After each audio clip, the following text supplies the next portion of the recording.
Dans l'épisode précédent de Mes Bricolos, on parlait de la débâcle de cet échec commercial retentissant de l'iPin. Alors vous savez, l'iPin, c'est ce petit objet qu'on se met sur le vêtement et qui avait pour intention, pourtant c'était super intéressant, de nous permettre de dialoguer intuitivement avec l'intelligence artificielle. Parce qu'on constatait qu'après l'avènement de l'intelligence artificielle, les objets qui nous permettent d'accéder au monde numérique ne pouvaient plus être les mêmes, qui devaient muter. Et on avait beaucoup d'espoir sur l'iPin qui, d'une certaine façon, incarnait ça, cette volonté.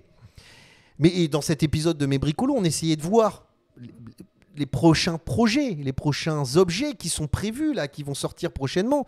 Et on essayait de voir s'ils étaient plus pertinents que l'iPin. Vous pouvez aller jeter un œil sur cet épisode, vous allez voir, c'est passionnant. Alors, vous pouvez me dire, mais pourquoi Younes, tu nous parles de l'épisode précédent? Et parce qu'en fait, aujourd'hui, on a une actualité qui est sortie cette semaine qui nous permet d'avoir une question plus large. Alors, cette actualité, c'est quoi? C'est que on constate un succès commercial tout relatif de l'Apple Vision Pro. Alors, l'Apple Vision Pro, je fais ce geste-là parce que vous savez, c'est ce casque qu'on se met sur le visage de réalité virtuelle. Et quand je dis un succès commercial tout relatif, c'est parce qu'en fait, finalement, en tout cas, il n'atteint absolument pas les objectifs que s'était fixé Apple. Mais pas du tout, du tout. Vous allez voir, on va voir certains articles, vous allez voir, c'est passionnant. Et la question plus large qu'on peut se poser et qu'on va découvrir dans cet épisode de Mes Bricolos, c'est est-ce qu'on n'a pas un ras-le-bol de ce monde numérique, d'être envahi par l'intelligence qui est totalement artificielle, par cette expérience du casque à réalité totalement virtuelle, et qu'on n'a pas besoin d'un retour au réel, de sortir un petit peu de ce monde totalement artificiel pour aller vers un monde analogique, plus authentique, plus vrai d'une certaine façon. Alors je suis tombé sur des objets passionnants, on va découvrir tout ça, et justement dans cet épisode de Mes Bricolos, si on va essayer de répondre à cette question. Mais en tout cas, on va voir les différentes directions et les différents projets qui sont proposés et qui pourraient être des alternatives super intéressantes. En tout cas, c'est un épisode absolument passionnant. Donc, on se retrouve tout de suite en couleur pour en discuter. À tout de suite, les amis. Petite danse d'introduction. Salam alaikum, bienvenue à tous dans ce nouvel épisode de Mes Bricolos, épisode numéro 35 de la saison 4. Comment vont mes bricologistes préférés? Comment ça va les copains? J'espère que vous avez passé une merveilleuse semaine. Moi, ça me fait toujours très plaisir de vous retrouver. C'est notre petit rituel hebdomadaire. Chaque mercredi à 17h en GMT, je publie un nouvel épisode de Mes Bricolos. Et dans ces épisodes de Mes Bricolos, on prend le temps de discuter, papoter, échanger sur les dernières actualités de la création, de l'innovation et du design. Alors, il y avait le salon de design d'El Mobile cette semaine, la semaine dernière, à Milan. On pourrait beaucoup en parler. Ça fera l'objet d'un prochain épisode de Mes Bricolos avec un petite réflexion assez intéressante et aussi un petit coup de gueule, vous allez voir. Mais là, on va s'attarder sur cette question de l'Apple Vision Pro parce que, mais les gars, c'est passionnant. Je pouvais pas. Il y a une logique là. Il y avait une logique à garder, donc je voulais garder cette logique. The Byte Futurism, on sait, c'est des mecs, ils sont très, c'est assez accrocheur. Enfin, ils font du sensationnalisme, on le sait. Mais bon, ils titrent. Plus personne ne veut acheter l'Apple Vision Pro, qui est de toute façon un objet qui coûte beaucoup trop cher. Et alors, ils te disent même que c'est un objet qui est tellement inutilisable qu'il fonctionne mieux pour être posé sur un bureau et tenir tes feuilles, tes documents, tes feuilles de papier qu'autre chose. C'est un séparateur de livres, si vous voulez. C'est des trucs qui permettent de maintenir les bouquins, tu vois. Alors, tout le monde s'accorde à dire, moi je l'ai testé aussi, l'Apple Vision Pro, que c'est un objet absolument incroyable, qui permet une expérience immersive époustouflante, ça c'est sûr, mais une fois que tu es émerveillé par cette sensation immersive, qu'est-ce que tu fais? Alors Apple te dit, ouais, tu travailles avec, tu fais non, tu fais rien du tout avec. Et je sais, j'avais eu cette discussion, allez voir cet épisode précédent, je le mettrai à la fin de cet épisode ou en lien dans la description. J'avais eu cette discussion avec Saphir qui m'avait fait tester l'Apple Vision Pro.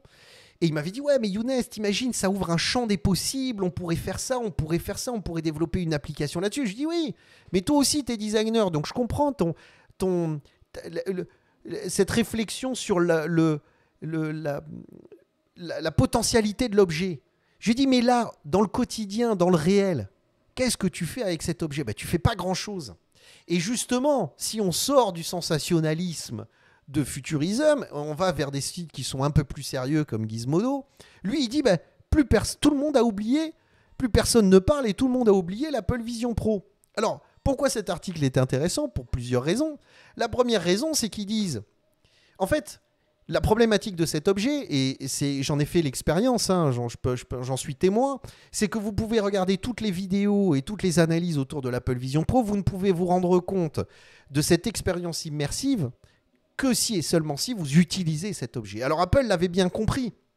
Et donc ils avaient mis en place tout un système qui permettait de, avec leurs différents, vous savez, les Apple Store, à travers les différents Apple Store, vous prenez rendez-vous dans un Apple Store et puis vous avez quelqu'un qui va vous mettre le casque sur le visage, qui va vous permettre de tester le produit. Et donc ils avaient mis tout un système en place pour que vous puissiez tester ce produit. Pour après, une fois testé, évidemment, vous sortez votre carte bleue et vous êtes prêt à lâcher 4 000 $ pour vous procurer cet objet absolument merveilleux parce que l'expérience est tellement incroyable. Sauf que, autant l'engouement du début, les gens étaient intéressés, ils ont pris rendez-vous. Mais en fait, plus personne ne vient au rendez-vous. Plus personne ne va au rendez-vous. C'est pour ça que Gizmodo titre, tout le monde a oublié l'Apple Vision Pro. Parce que les gens, ben voilà, c'est passé. Ils ont eu effectivement différents retours. Ils ont commencé à regarder un petit peu l'objet, ce qu'il permettait de faire. Et puis ils se sont dit, au final, 4 000 $ dans un objet dont je ne vais pas me servir. Ouais, allez, ils n'ont même pas fait l'effort d'y aller pour tester. Alors que même si tu l'achètes pas, tu n'as pas une obligation d'achat. Je veux dire, c'est quand même, ça montre un petit peu l'intérêt et surtout ce taux d'adoption. Et aussi, il parle dans cet article de Gizmodo qu'aujourd'hui, au bout de 3 mois, ils ont vendu 180 000 exemplaires. Alors, rappelez-vous, l'Apple Vision Pro, le 3 juillet, j'avais fait un épisode de mes bricolos. Ils nous avaient expliqué à l'époque qu'ils avaient réduit la production parce que l'objet était trop compliqué à fabriquer. Qu'ils avaient prévu 1 million d'unités, mais que finalement, ils allaient produire que 130 000 à 150 000 Apple Vision Pro, donc unités, parce que c'était trop compliqué à fabriquer. Donc, ils n'allaient jamais atteindre leur objectif, donc ils avaient réduit la production. On avait fait un épisode de mes bricolos où je vous avais dit, mais non, ça c'est de la communication. Apple ne ferait jamais une erreur comme ça. Apple ne réduirait pas à quasiment 80% leur production uniquement sur le fait que c'est compliqué à fabriquer. Non, non, ils savaient très bien la complexité de fabrication de l'objet. Ils ne se seraient jamais lancés sur l'annonce d'un produit en se posant la question de est-ce qu'on est capable de fabriquer cet objet correctement. Donc ça, c'était une stratégie de communication parce qu'ils s'étaient rendu compte après la keynote de début juin que finalement, l'attrait du public n'était pas aussi importante que ce qu'ils avaient prévu. Et donc, ils ont réduit leur production. Alors, vous allez me dire, 130 000, 150 000 unités, ça tombe bien puisque ça correspond à leurs attentes, puisqu'ils en ont vendu un peu plus de 100 000. Ouais, mais non, pas du tout. Parce que quand on va sur l'article de CNET, qui lui est un article qui est sorti, il y a quoi ? Il est sorti là, il y a 1 heure là. Il est sorti il y a 1 heure. Et qu'est-ce qu'il dit dans cet article ? Il parle d'une réduction. C'est-à-dire qu'ils avaient prévu d'en sortir 700, 800 000 exemplaires courant 2024. Ben, ils réduisent de moitié. C'est-à-dire que ça ne fonctionne pas du tout. Ça n'est absolument pas l'objet qui va totalement relancer Apple et qui va être l'objet, qui va être qui va être la solution au monopole de l'iPhone. Quand je dis ça, dans le sens où Apple vit grâce à l'iPhone. Ils font un chiffre d'affaires qui est extraordinaire avec l'iPhone et avec les accessoires autour de l'iPhone, comme par exemple le casque, l'iPod, etc. D'accord ? L'AirPod, pardon, etc. Donc, ils font un tel pognon avec l'iPhone que Tim Cook avait toujours pour objectif de créer un objet qui allait révolutionner et allait être le prochain iPhone d'Apple. D'accord ? Et l'Apple Vision Pro était prévu. Ils ont lâché une thune pas possible pour développer ce produit, qui a mis quasiment 8 ans pour être développé. T'imagines le pognon que tu mets pour développer un produit d'une telle complexité. Donc, t'en vends 200 000 exemplaires, t'es là, tu fais, ouais, non, en fait, finalement, c'est pas du tout rentable. Et d'ailleurs, Bloomberg a fait tout un article sur le succès est tout relatif des choix stratégiques de Tim Cook. L'Apple Car, c'est fini, c'est terminé. Ils ont lâché apparemment 10 milliards de dollars dans l'histoire. On n'entendra jamais plus parler de l'Apple Car. C'est terminé, c'est fini. Ils ne feront jamais de voiture. Donc, ils ont essayé de développer une caisse. Ça a foiré complètement. Donc là, c'est de la perte directe. D'accord ? À côté de ça, ils développent le casque en se disant, vous allez voir, c'est le next big thing. Tu vois, le gros truc qui va sortir. Pas du tout, ça fait un bide. En tout cas, même si on peut constater de la qualité de l'objet, les gens ne savent pas quoi en faire. Exactement comme l'iPin, c'est le mec de MKBHD, qui est ce grand YouTuber tech, qui disait, dans sa vidéo, je vous conseille d'aller voir, dans sa vidéo de l'iPin, il comparait l'iPin à l'Apple Vision Pro en disant, ce sont deux objets dans lesquels on peut imaginer le potentiel, mais aujourd'hui, on n'en a pas l'utilisation, on n'en a pas l'utilité. On ne sait pas quoi en faire. C'est faramineux. Donc, on arrive à cette question. Je mettrai tous ces articles dans la description si vous voulez aller les consulter. Mais on arrive à cette conclusion. Est-ce qu'il n'y a pas un ras-le-bol de ce monde numérique, quoi, de cette intelligence artificielle, de cette expérience virtuelle, de l'artificiel et du virtuel? Est-ce qu'on ne veut pas revenir au réel? En tout cas, ce qui est sûr, c'est qu'il y a de plus en plus d'articles. Et là, on fait un bond, mais essayez de me suivre. Vous allez voir, c'est passionnant. C'est qu'il y a de plus en plus d'articles dans les sites comme Design Boom, Design Milk, etc., de réflexions de designers autour du design d'espace, autour du produit, autour du mobilier, par exemple, où on revient à quelque chose de texturé, à quelque chose où il y a une matérialité. Alors, vous allez me dire, quand vous voyez ça, vous allez me dire, oui, mais là aussi, c'est pas authentique parce que c'est une reconstitution d'une caverne. Mais ce qui est intéressant, c'est que ça, il y a 10 ans, tu l'aurais jamais vu, ça. Il y a 10, 15 ans, 20 ans, tu n'aurais jamais vu un truc pareil. Parce que tout le monde voulait aller vers quelque chose d'épuré, de minimal, de simplifier une expérience où on se débarrasse de tout artifice, qui était même contre-naturel, si vous voulez. Vraiment.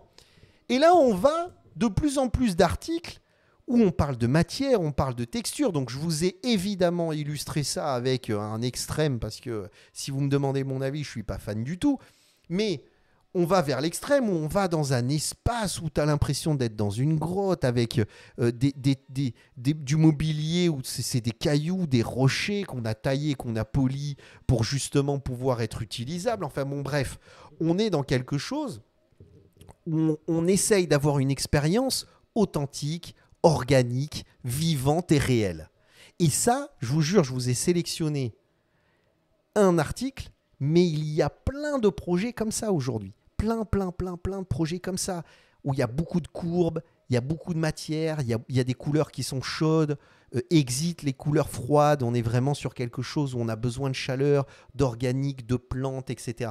Donc, il faut faire ce constat. C'est-à-dire, si on a un contre-pied aussi fort dans les choix du design d'espace, d'environnement, dans les choix de design de mobilier, de produits, c'est que finalement, peut-être que dans la réflexion des designers, ils constatent un ras-le-bol. Dans la réflexion aussi des marketeurs, des gens qui analysent les tendances. Il y a un ras-le-bol du virtuel et de l'artificiel. Et d'ailleurs, même dans les objets qui nous permettent d'accéder à ce monde numérique, Yanko Design parlait de E-Link, qui est un projet en cours, c'est un concept qui va être développé, où en fait, on est sur un écran. Vous savez, ce sont ces écrans qui s'appellent les e-écrans, ink écrans. C'est-à-dire, ce sont des écrans qui consomment très peu de batterie, qui ne sont pas en couleur, qui sont très faciles à regarder parce que c'est vraiment comme si c'était un papier qui était écrit. Il n'y a pas un rétroéclairage qui vient te brûler la rétine comme tu pourrais avoir sur les téléphones traditionnels de type iPhone, etc. D'accord ? Pour un objet, pour un coût relativement accessible, on est à peu près à 325 $. On revient à un clavier tactile. On n'est plus sur quelque chose où on vient glisser son doigt sur un écran froid. On revient à des boutons et donc ce côté agréable du bouton qu'on vient cliquer. Même les claviers d'ordinateur, on a un retour sur le clavier mécanique. Parce qu'on a besoin d'avoir cette sensation du réel. On appuie sur des boutons qui sont réels et qui existent. Donc, il y a vraiment cet engouement. C'est-à-dire que, autant je vous ai illustré, je vous ai pris un exemple assez extrême avec cette boutique là qu'on vient de voir, qui est en Corée du Sud, qui a été ouverte dernièrement et qui est un peu excessive, mais ça me permet de vous illustrer cette logique-là. Mais autant regarder les objets qui sont présentés. Alors, il y a tout un discours sur le fait de se détacher des écrans, d'aller vers le réel, d'avoir une expérience sensorielle authentique, tout en vous offrant toute cette accessibilité au monde numérique, parce qu'on en a besoin, parce que c'est intéressant, parce que ça nous permet d'avoir des informations et d'accéder à un monde qui est quand même avec beaucoup de contenu, avec beaucoup d'informations. Donc c'est très intéressant de garder cet accès-là, mais de revenir à un objet sensible, à un objet facile d'utilisation, qui a une autonomie. Ça, je crois qu'il parlait de plus d'1 mois d'autonomie pour un téléphone comme ça.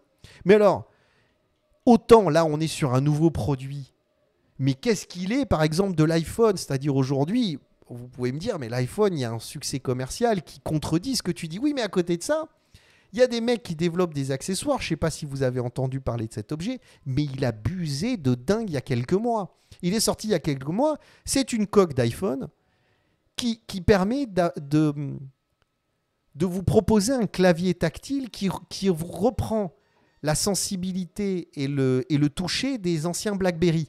Donc, il y a quelque chose qui était très agréable au toucher. C'est-à-dire, il parle d'un côté satisfaisant dans le fait de taper un message agréable, parce que vous avez un clic assez agréable, vous avez une texture du bouton qui est très, très, très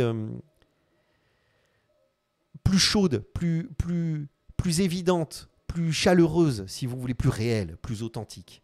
Donc, on n'a plus envie de taper sur un écran froid, on veut taper sur des petits boutons. Et cet objet est disponible à la vente et c'est un succès commercial. Alors, d'un autre côté, alors évidemment, tu vas me dire, Younes, c'est un peu capillotracté, tu compares le succès commercial d'un Apple Vision Pro, l'échec plutôt commercial d'un Apple Vision Pro et le succès commercial d'une coque d'iPhone qui te propose un clavier. Là, c'est un peu trop. Mais est-ce que vous comprenez ce que j'essaye d'expliquer? Vous voyez?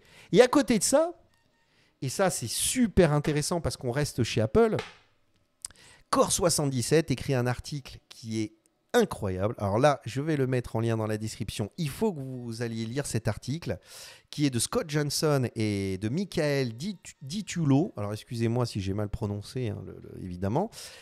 Alors, il est prévu, parce qu'il y a eu des leaks qui sont sortis, que justement les AirPods, les prochains AirPods qui vont sortir et qui vont être proposés par Apple, vont avoir un écran tactile. Et il se pose la question, justement, en disant, mais est-ce que avoir un écran tactile sur le petit boîtier de l'AirPod, est-ce que c'est la solution? Et est-ce qu'on ne pourrait pas imaginer plutôt des boutons physiques à la place d'un écran tactile? Et ils font tout un article sur pourquoi le choix de l'écran tactile n'est pas une bonne solution et pourquoi le choix de rajouter des boutons physiques est pour le coup une solution bien plus intelligente. Et ils expliquent exactement pourquoi. Ils expliquent cette ergonomie, cette fonctionnalité, cette sensation du bouton qui ne peut être possible qu'avec un bouton physique et non pas un écran tactile. Donc il y a une analyse qui est très intéressante. Alors là, c'est vrai, c'est un peu plus pointu. Là, je m'adresse aux professionnels du design, aux étudiants en design, à ceux qui sont passionnés par le design, parce que c'est un article qui est un peu plus long, un peu plus compliqué. On aborde des sujets différents sur l'ergonomie, la fonctionnalité, le coût de fabrication, les avantages et les inconvénients. Il y a vraiment quelque chose de très complet. Mais par contre, si Core77 fait un article sur des rumeurs autour d'un écran tactile de l'AirPod en disant ce n'est pas la solution, il faut aller vers des boutons physiques, c'est que la question de l'objet qui nous permet d'accéder à ce monde digital, à ce monde numérique, est un vrai problème. C'est une vraie problématique aujourd'hui sur lesquelles sur lesquelles les professionnels se questionnent. Et plus on avance, plus je suis convaincu que ce casque à réalité mixte d'Apple c'est pas possible. Parce que c'est ça qui est intéressant avec ces épisodes de mes bricolos. C'est qu'on fait ce travail où on regarde différents articles, on regarde ce qui se passe dans ce monde de la création, de l'innovation et du design. Et on lit les points, on join the dot, comme disent les Americans. Et on fait un espèce de maillage pour comprendre que là, il se passe des choses. Il y a une mutation. Alors autant, tout le monde est d'accord pour dire l'intelligence artificielle est absolument incroyable, ça peut faciliter énormément de choses, on peut s'en servir au quotidien, ça peut nous permettre de nous détacher des écrans, c'est une nouvelle façon d'interagir avec le monde virtuel. Très bien. Mais aussi, on constate qu'on en a un peu ras-le-bol de cet artificiel et de ce virtuel et qu'on a envie de revenir vers du réel. Et on retrouve ça dans différents thèmes du design. Et on l'a vu à travers ce projet de design d'espace, mais même quand on aborde le projet du design numérique, ou du design produit, on est dans cette problématique-là. Voilà. Bon, moi je trouve encore que c'est un épisode passionnant, c'est très intéressant et il me tarde de savoir ce que vous en pensez. J'espère que vous allez me laisser des commentaires, j'espère que vous allez me dire ce que vous en pensez, me mettre des liens d'objets, de création, de trucs sur lesquels vous êtes tombés, les gars. C'est le moment on m'appelle en même temps, excusez-moi. C'est le moment de vous connecter là-dessus et d'essayer de vous connecter, de voir un petit peu tout ça et d'essayer de me dire ce que vous en pensez. C'est pour ça que ces épisodes de mes bricolos sont faits. Et puis aussi, c'est très difficile d'avoir des abonnés quand on fait ces épisodes du Maroc et tout ça. Donc, les gars, parlez-en autour de vous. Poussez les gens à vous abonner à ces épisodes, à cliquer sur le petit pouce en l'air, à mettre des commentaires, enfin bon bref, voilà, faire tout ce qui est possible. Moi je vous laisse avec des épisodes qui vont s'ouvrir à droite et à gauche et vous pouvez cliquer sur ma petite tête si vous voulez vous abonner, il vous reste encore une possibilité et on se retrouve la semaine prochaine pour un nouvel épisode de mes bricolos. Slama à tous, bye.